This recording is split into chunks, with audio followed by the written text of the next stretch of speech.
Om Ajnana-timirandasya Jnananjana-shalakaya Chakshurunmilitam yena tasmai Shri Gurave Namaha. Nama Om Vishnu Padaya Krishna Preshtaya Bhutale Srimate Bhakti Vedanta Swaminite Namane.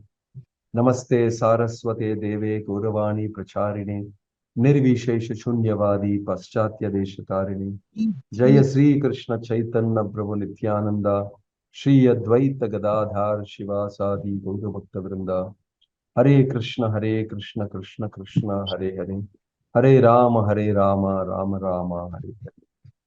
Hari Bol and Hare Krishna. Can you open your videos, please? Om Tat Sat. Where are we? If somebody can help me, I think I gave you a little homework also. Finish 55. 55. And 56, 57 homework. Exactly. Thank you. Thank you, Vijaya Rajanji. Right. We are at 55. I hope everybody is doing fine. Sorry for the sudden break. I was out of the country somewhere and I couldn't connect due to time schedules and different timings. But we are back again. Thank you. 55 and 56 and 56, I asked you to read up. Is it? That's right. 56, 57. Pardon? 56, 57. Homework. Okay. All right. How many of you did the homework? How many of you actually did the homework? Only Jayana raises her hands and others, I don't know whether they are raising their hands. I I don't know because I don't even see them.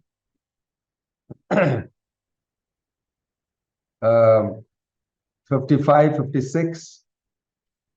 Sarvakarmani abhisada kurvano madhyapashayah mat prasadat avapnoti shashvatam padamavyayam. Though engaged in all kinds of activities, my pure devotee under my protection reaches the eternal and imperishable abode by my grace. These are guarantee statements. Krishna makes quite a few guarantee statements in the 18th chapter. It will be interesting for us to note that. So, though engaged in all kinds of activities, my pure devotee under my protection reaches the eternal and imperishable abode by my grace. Madhyapashayah means under the protection of the Supreme Lord. Right. So you have read that purport. Any particular comment or anything that you need from that to be explained if you have read the purport? I think that's quite simple. The other two, Chetasa Sarva Karmani Mayi Sanyasya Matparaha Buddhi Yogam Upashritya Machitta Satatam Bhava. And the shloka that comes after that, text of the 8, are very powerful, very famous and often quoted shlokas. It says, translation, Jaya Nair, would you like to read the translation for 57? In all activities, just depend upon me and work always under my protection. In such devotional service, be fully conscious of me. Thank you, Maharaj. Right. Thank you. See, in all activities, just depend upon me and work always under my protection. In such devotional service, be fully conscious of me. The same trend and in the same direction. Let's read the next shloka also. 58. There is a little more intense. Machitta sarvadurgani matprasadat tarishyasi atachetvam ahankaran nasroshyasi vinamshasi. Here in 57, Krishna is giving direction that in all activities depend on me, work under my protection, and you be fully conscious of me. This is Krishna consciousness. We have come to know who God is. We have come to know Krishna. And Krishna has offered many, many different types of solutions to Arjuna from various angles. And he has declared many things in the 9th chapter also for my devotee. So here Krishna is urging you to do all activities in consciousness of him. Chetasa sarvakarmani mayi sanyasya matparaha. So we should never think that we are alone in doing the activities that we do, whether it is our duties as mothers, as parents, as anything else that we need to do. We sometimes feel we are stuck with the problem, we are alone, etc., etc. This is because of Krishna unconsciousness. You're not conscious of Krishna in your work because you always project, I am the doer. I am doing it. I take credit for doing it. In the material world, we're always stuck on that trip. Ahankara vimudhatma kartaham iti manyate. The foolish, puffed up soul thinks he is the doer. He doesn't factor in the Paramatma. The whole mechanics of that is given in the 13th chapter. We went through it. It doesn't factor, he sort of disconnects, and in this way he gets into problem. Because the burden of all the actions and doing everything falls on him alone. And then he becomes the sole person trying to handle that situation. Whether it is challenging or it is not challenging, good or bad, Krishna is telling, remain in all activities conscious of me. Because what will happen? You will be able to cross over it. In 58, he's telling, if you become conscious of me, you will pass over all the obstacles of conditioned life by my grace. Very wonderful statements. If, however, you do not work in such consciousness, but act through false ego, not hearing me, you will be lost. Remember this. If you don't do it, material nature will sweep you off your feet. But if you keep conscious of me, you will see that any challenging things that come up, although it will come up in front of you, you will face it, but you will face it in consciousness of me. You will cross over it successfully. Krishna is not saying no type of challenges will come in front of you. No, he's not saying that. He's saying that challenges will come, but you will by the grace of the Lord, very easily cross over it. Matchitta sarva durgani, mat prasada tarishasi. By my mercy, my prasada, tarishasi means you will cross over. Matchitta, keeping me in your consciousness. Matchitta sarva durgani, all types of challenges and obstacles that come in front of you. Mat prasadat tarishasi, by my mercy you will cross over. Atachetvam ahankara nasroshyasi, if out of ahamkara, ahankar comes from the combination of ahamkara, I am the doer. Kara means doer, aham means I. Ahamkara, I am the doer. Ahankar, that feeling of thinking that I am everything, I am great, I can do it. If you act out of that false ego, which means it necessitates you can disconnect yourself from Krishna and think you are the doer. If you act like that, ajatet tvam hankara nasroshyasi, without listening to me, vinangshyasi, you will be lost. You will be lost. So the art of learning how to be Krishna conscious in everything that you do, that is important. That is important. Some of the greatest challenges that people have, they are crossed over by dependence on Krishna, by dependence on the Supreme Absolute Personality of Godhead. Here he is directly saying it, Chetasa sarvakarmani mayi sanyasya matparaha. And then he's saying, Matchitta sarvadurgani matprasada tarishasi. So, Krishna consciousness is very important. This is something that has to be cultivated by us. Actually, when children are cultivated to be Krishna conscious right from their very young age, it will reflect so nicely in their life. It's become a habit for them. It's become a practice for them. To think of God, to pay obeisances, to remember Him. It becomes a habit and very natural. In cultured society, in Vedic culture especially, everything from the morning to the night, Krishna Arpanam, they will say, right? They will say, Krishna Arpanam, I offer everything to the Lord, everything, He is our protector, and they chant His name. Every now and then they'll talk about Krishna.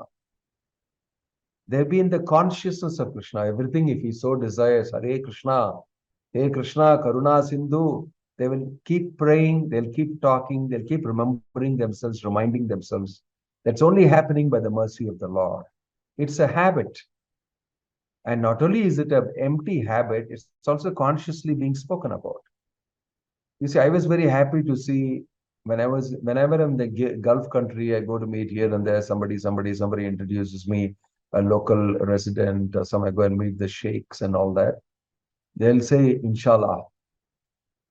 It's very amazing that they will repeatedly call the name of God. I like that very much. Exactly what Krishna said here is they're doing. And they'll do their namaz 4-5 times a day. They're forced to remember the Lord. Wherever they are, does not matter. They'll put their mat and they'll do that. Very powerful. Very powerful. That is why they are very strong in their, religion. And I told many of these people, some of these RSS volunteers were discussing with me. And I said, you should introduce chanting of the holy name Hare Krishna as part of your regiment, right? Because that is a Yuga Dharma. Why don't you all take an oath chanting Hare Krishna, and whatever you want to do, Krishna has said that you do remembering me. And that is Bhagavad Gita's instruction. Why don't you do that? That will make you strong, because the Muslims are thinking about the Lord 5 times a day. But you are busy doing drill, exercise, this, everything, and you say Bharat Mata Ki Jai. And you say, I am, Desha Bhakta and all that. But right here in Bhagavad Gita, Krishna is saying, Man mana bhava mad bhakta hai madhyaji mam namaskuru. Become my bhakta, become my devotee. But you are telling this, no, that is why you may be becoming weaker. Why don't you introduce this thing, remembering God every now and then, and you will see you'll become far more powerful than what you are. Because Krishna is saying this in Bhagavad Gita. Machitta sarva durgani mat prasadat tarishyasi. You will overcome all the obstacles by thinking of me. We should try this. Because it's Krishna's guarantee. This is another guarantee sloka. Mat prasadat tarishyasi. By my grace you will overcome. And I have personally seen it in my own activities that I carry out and conduct. Of course, most of the things I do is for Krishna, for this movement. There are lots of challenges that come. It's not at all an easy thing to preach in this world. The word of Krishna is far, far more challenging than anything else that we can do. Because constantly Maya opposes you, because you are in her kingdom and doing something against her total program and plan. So there are so many obstacles that come constantly. And I always like the shloka Krishna said, Machitta sarvadurgani mat prasadat tarishyasi.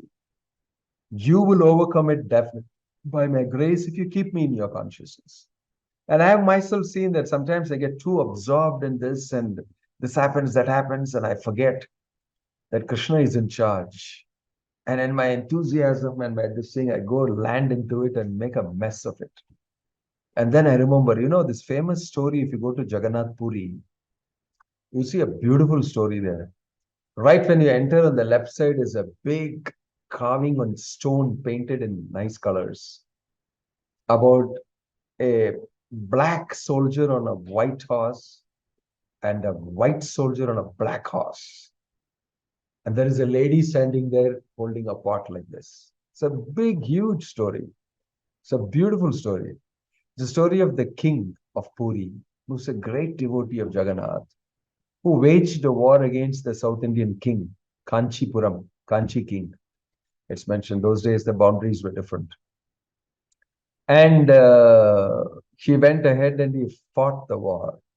He went to fight the war. And all sorts of things happened. It's a big story, actually. That he fought the war, and then it so happened that he was supposed to marry the king offered there in Kanchi his daughter in marriage. But he said, I'll come back because it's Rath Yatra time, I have to be back in Puri. But we'll look into things again. But why don't you come for the Rath Yatra? He invited the king. So the king said, I will come, but later he did not go, but sent his minister, which was not a very nice thing for him to do. He's the one who's offered his daughter to this king. So this minister came, and on Rath Yatra day, he saw that he is sweeping the floor in front of the Ratha, which is what the king does there. A menial service. Then the minister saw, hey, God, this guy is a sweeper here. He thought in his mind. And he went and interpreted it back to the king. He said, better don't give your daughter to him. He's a sweeper. He may be a king, but he was sweeping. He gave a completely different interpretation to that king who had not visited Rath Yatra before. That's a great chosen service for the king, and he does it with great relish. So when he said that, the king said, no chance, I'm not giving my daughter to some sweeper. So the news reached the Puri king that he has insulted the king for sweeping the floor in front of Jagannath, and he has refused to give his daughter, although he had promised. So he got so enraged and angry that he immediately took his war soldiers, everybody together, and attacked the king of Kanchi. He didn't bother about talking to Jagannath, taking his permission, blessings, nothing.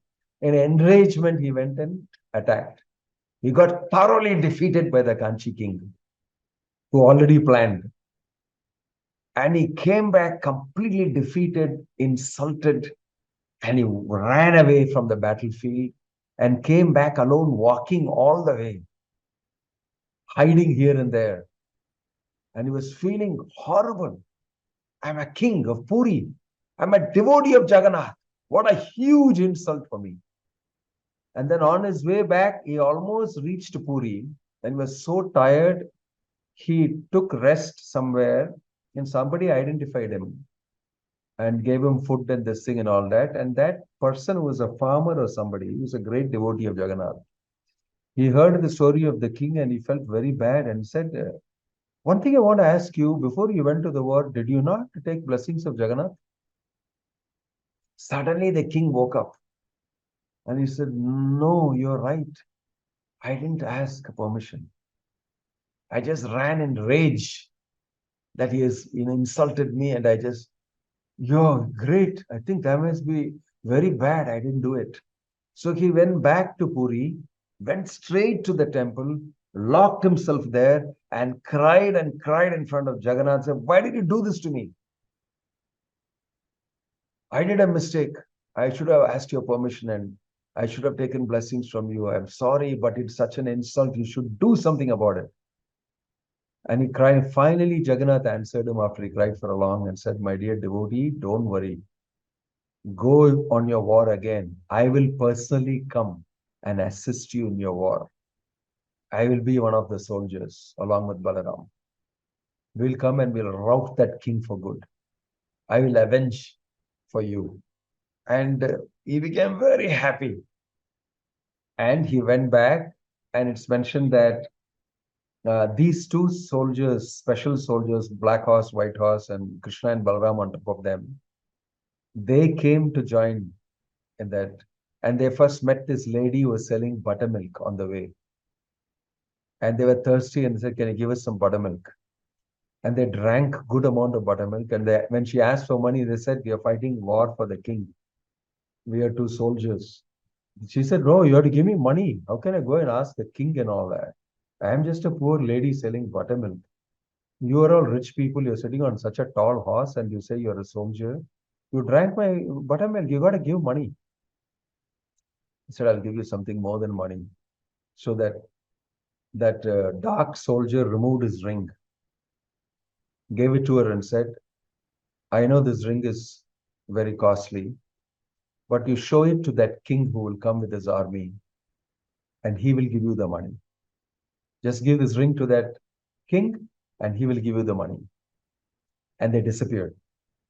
This lady was looking at the ring and she's feeling ecstasy holding that ring, because Jagannath's ring. It's Jagannath and Balaram who have come on the horses. She was excited like nothing. And that She was very thrilled, but she did not know it's like Jagannath's ring or anything. But she was excited and she was holding it. And when she saw the king coming in the army, she started waving there to him, screaming and waving. But it's such a huge cloud of dust and everything. And so many people coming, the army marching down. And somebody noticed one of the soldiers and said, "What do you want?" And said, "I have to speak to the king immediately. I've got this ring to be handed over to him," and all that. So she was led to the king, and then she told the story to the king. There's two huge horses, very exceptionally big, and there's two very handsome soldiers. I've never seen them before. I didn't think they were soldiers. They're looking so bright. They drank a lot of my buttermilk. They were very thirsty and hungry. And then they gave me this ring and said, "I should give it to you, and you will give me the money." The king took the ring and he got very thrilled because, this is Jagannath's ring. That means they are here. Jagannath and Bhai became very happy. He gave that whole village to that girl, to that lady. He said, "What to speak of giving you money for buttermilk? I write this whole village in your name. You own the whole village because you brought me such good news." He wrote the whole village. There's a name for starting with M. Her name, he said, "I named this village after you because you brought me this good news." So this is, and he went and he won the war. He won the war, and then he caught hold of that daughter and brought her as prisoner. He insulted that king, brought her as prisoner. Then he came to Puri and told the minister, "Get her married to some sweeper. The best of the sweepers, you get her married to." He told and dumped her with the minister. The minister told her, don't worry at all. You have nothing to do with this. You're a princess, you're a nice girl. Just stay with me. I'll solve the problem. So the minister kept her nicely, looked after her. And when the Rath Yatra came, the king swept the floor again in front of the Lord. He came publicly and said, the minister came and said, "The king is obviously the best of the sweepers because he sweeps for Lord Jagannath. I've been asked to find the best sweeper by the king. I cannot find anybody else but the king to be the best of the sweepers according to his instruction. So he only should accept her." He got her married to the king. That huge, big relief work on stone is there in front of the temple. But here is the story I'm telling you, Machitta Sarvadurgani Mat Prasadat Tarishyasi. That he remembered that I forgot to take the blessing of Lord Jagannath. Many times in hurry, in confusion, in agitation, in anxiety, we tend to forget. When it happens to even a devotee like Jagannath Puri king. But then afterwards, the Lord completely looked after him.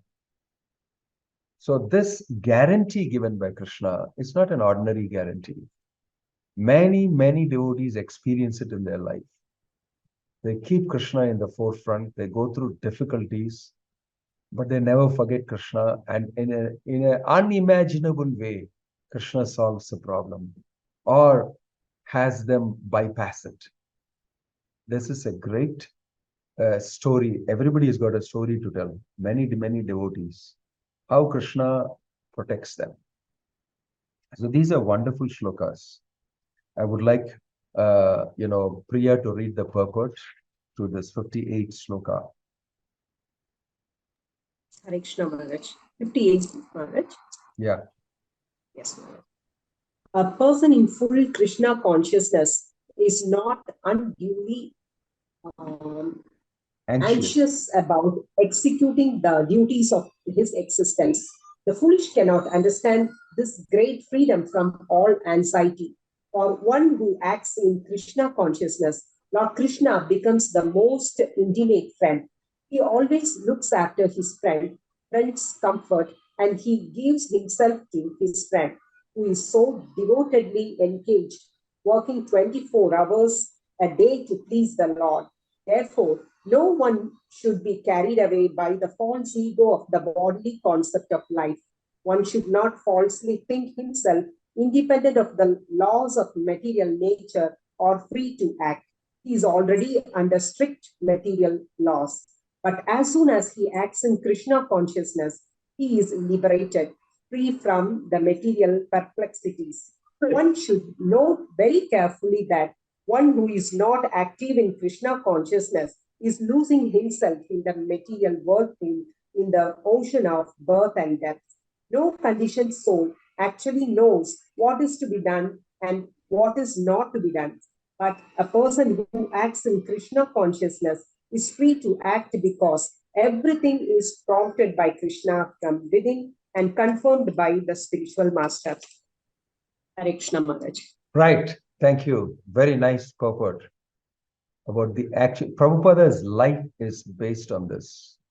If you read his life history, you'll see amazing things.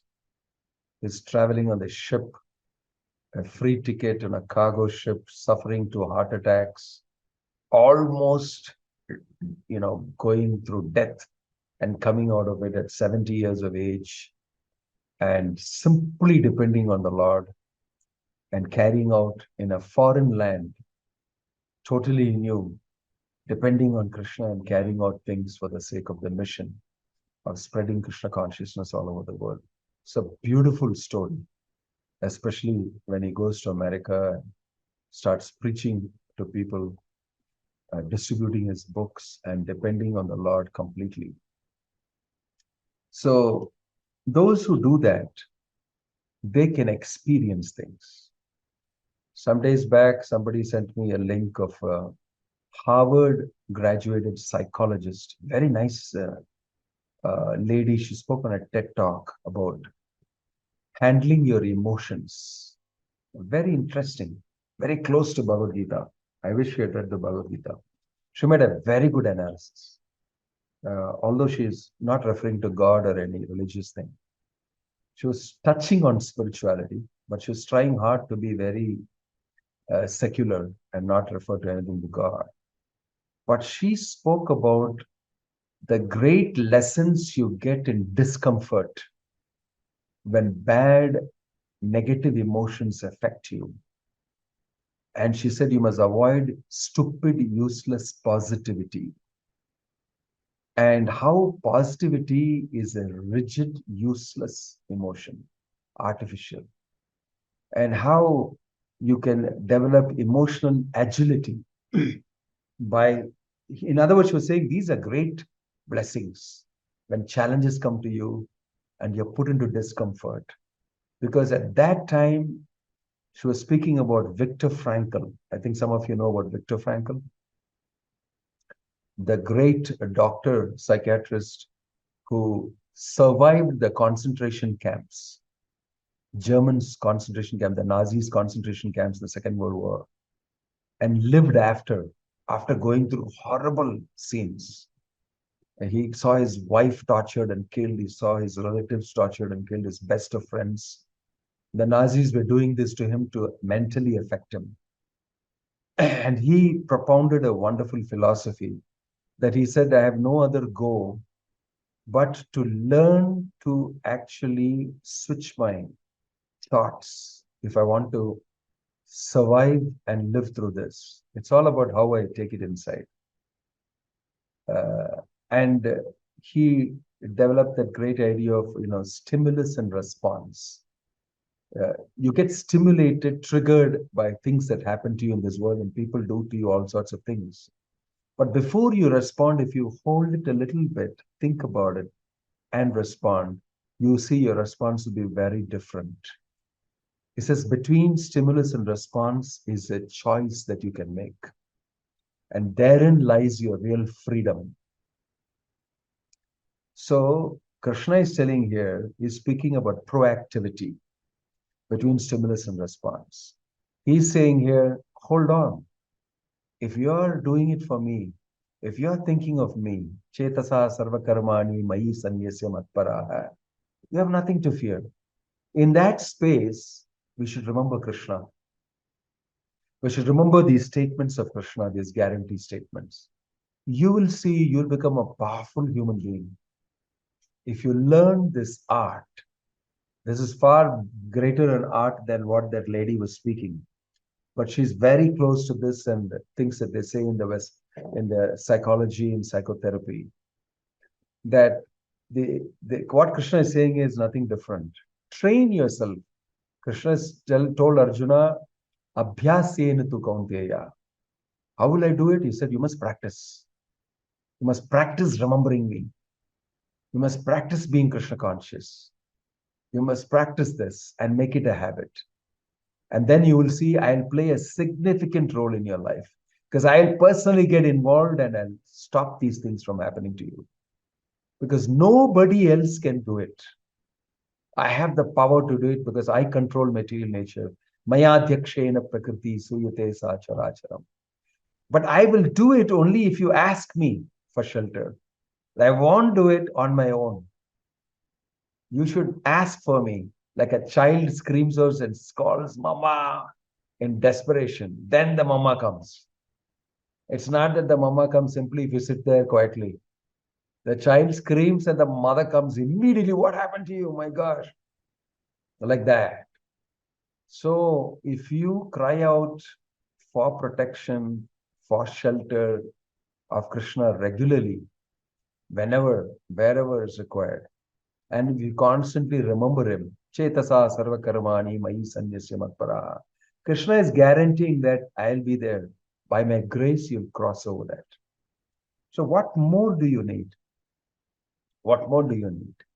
Right? This is a powerful statement.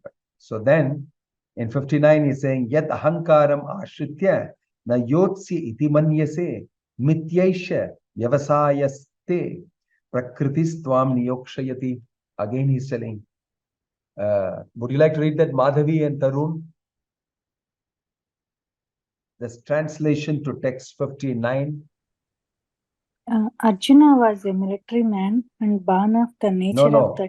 No. You have to read text 59 translation. Okay. If you do not act, that is...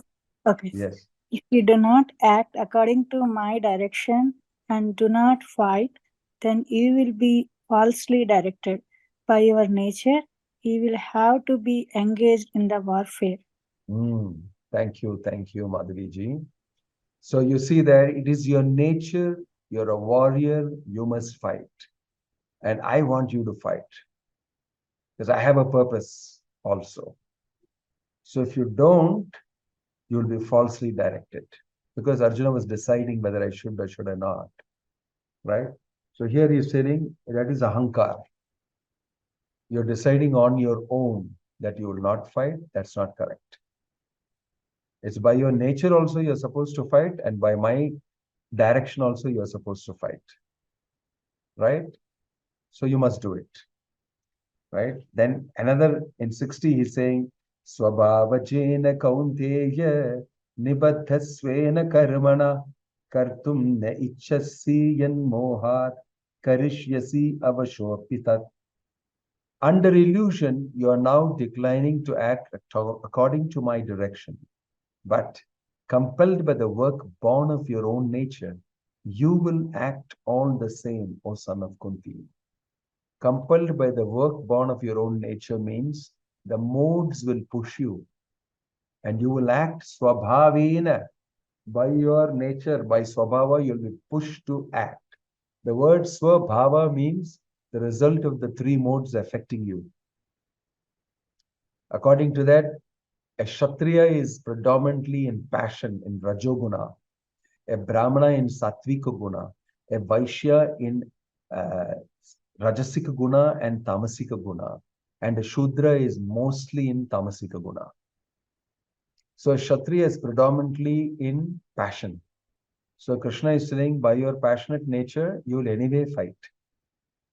You cannot stay away from fighting. You will have to fight anyway. Right? That will push you.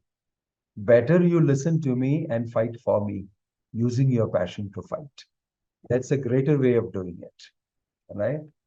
So, Ishvara sarva bhutanam hrideshe arjuna tishtati brahmayan sarva bhutani yantra rudhani mayaya. Very nice. Satyendra Hirendishai, would you like to read the translation of 61? Yes, Maharaj. The Supreme Lord is situated in everyone's heart, O Arjuna, and is directing the wanderings of all living entities. who are seated as on a machine made of the material energy. Beautiful. Thank you. See, here he's speaking in third person. Krishna himself is the person who situated in everybody's heart. But he's saying, Ishvara Sarva Bhutanam, the Supreme Lord is situated. He's speaking about himself. But he's become a tutor now. He's speaking in third person about himself. The Lord is situated in everybody's heart. But previously he says, Sarvasya Chaham Hridi Sannivishto Mattaha Smriti Jnanam Apohanam Cha. In 15th chapter he said, I am situated in everybody's heart. From me comes knowledge, remembrance, and forgetfulness. Here is making an official statement. The Lord is situated in everybody's heart. But he is the same person. Very interesting that he's switched from one to the other. But interesting thing is, he is directing the wanderings of all living entities, and they are seated as on a machine, yantra. The soul is inside this machine of the body. The translation yantra means machine. You can see why now you can understand they're making robots, but they can't put a soul inside it. They can get the machine portion of it correctly. They can duplicate it. They can make the machine. Of course, they can't put subtle things like mind, intelligence and all, but they'll put some program inside, which will be very similarly functioning. But the soul is not there, because they can't produce a soul and put it inside the robot. And therefore, there'll be no consciousness. But today, they're coming very close to fabricating a human being and manufacturing the human beings by themselves. I was just talking to a robotics man, and he was telling me, you don't know, Maharaj, how far artificial intelligence and robotics have gone. They've gone really far. Now you can buy a being who will completely listen to you. Japanese people all don't get married, many of them. They have robotic wives whom they are very happy with. They do everything exactly like they want. There's no opposition, because there's no personality involved. There's only a program. And it's programmed according to what you want. I'll do everything for you like you want, and go above board and even call you up and did you have your lunch? Did you have your this thing? And I'm waiting for you at home, and look after yourself and send messages and all that. It's all programmed to do all these things. And the fellow gets so thrilled. He says, see, my previous wife never did all these things to me. This is so good. Because it's a machine. It's just a plain machine. The presence of the soul makes all the difference. And so because we are also using our body like a machine, material machine, and we are in material consciousness, we don't understand the real meaning of these shlokas. They're so important. You are not this body, not this machine. You are spirit soul, so vibrant and so powerful. You know, we are conditioned by this body and consciousness. Therefore, we don't realize that power of the soul. But liberation is described in the Bhagavad Gita, and the unleashing of your original constitutional position is also described. And you're supreme powerful. Of course, not as powerful as the Supreme Lord, but you are very powerful as spirit soul. So it's mentioned here by Krishna that in your conditioned state, you cannot realize your power. And you become befooled by Maya, by material energy. So I will help you in that conditioned stage. I will direct you properly if you can rely on me. That's the next shloka that Krishna is saying. Tammeva sharanam gaccha sarva bhavena bharata tat prasadat param shantim sthanam prapsyasi shashwatam. So beautiful shlokas, such wonderful instructions, right? And people today will say, oh, really? So if I can operate and see whether the Lord is situated in the heart, can I see it? They're going to ask these type of questions. Because I need to see the Lord in the heart to believe. right? They ask all strange questions, but actually you don't need to see. You can experience the Lord in the heart. If you start depending on the Lord, if you start following these instructions that the great acharyas are given, Krishna is given, you will immediately have direct experience, in a small way at least. And the more you do, you'll have a bigger experience, right? Many people constantly experience the reciprocation from Krishna. It just requires a honing of your consciousness, removing the material things a little bit, and you start perceiving. You'll start getting signals and connecting with Krishna. And this experience is so many, so many. And the more they do that, the more they understand, I am not the body, I am spirit soul, I am part and parcel of Krishna, and I am his servant, and I'm so happy to be connecting with him. It gives me great joy, like I've never known before. This way, people become completely enamored by Krishna consciousness. There's no doubt about it. You can try it, right? So that shloka, I will allow you to read it for homework, text 62. Please read that, very nicely illustrated. That you must surrender to that Paramatma in the heart. Tameva Sharanam Gacha. And be in consciousness of him. You can interact with him. And he's very close to you, sitting very close to you in the heart. So if you start thinking that way and start interacting, many great things will happen to you. Om Tat Sat. The time is 9 o'clock past, 4 minutes past 9. So I'll stop here. It's an exciting chapter filled with so many interesting, important information. Any questions or any comments?